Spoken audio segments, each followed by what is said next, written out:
গভীর রাতে নির্জন রাস্তায় একা হাঁটতেছিলাম।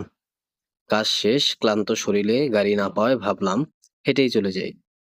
যেই ভাবা সেই কাজ, হাঁটা শুরু করলাম।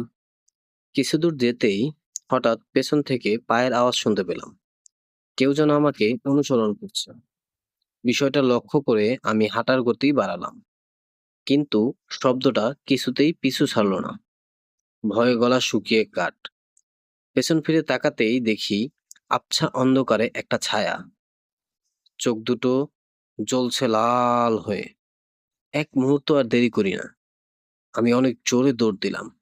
অনেক পথ দৌড়ানোর পর দেখতে পেলাম রাস্তার পাশে একটি পুরানো বাড়ি। আমি আর কোনো কিছু না ভেবেই ওই বাড়ির দিকে দৌড় দিলাম। দেখলাম দরজাটা ফাঁকা। ভেতরে ঢুকে দরজা বন্ধ করলাম। বন্ধ করতেই দরজায় ধাক্কার পর ধাক্কা শুরু হলো। মনে হচ্ছিল দরজা ভেঙে ভিতরে ঢুকে পড়বে ওটা। ভয়ে সিটিয়ে গেলাম, চিৎকার করতেও ভুলে গেলাম। ধাক্কা ধাক্কি থামলে একটু সাহস করে উকি দিলাম। কেউ নেই। স্বস্তির নিঃশ্বাস ফেলতেই ঠান্ডা হাতের স্পর্শ পেলাম কাঁধে। ঘুরে দেখি সেই ছায়াটা। মুখটা বিকৃতি, চোখ নেই, শুধু দুটো গভীর গর্ত।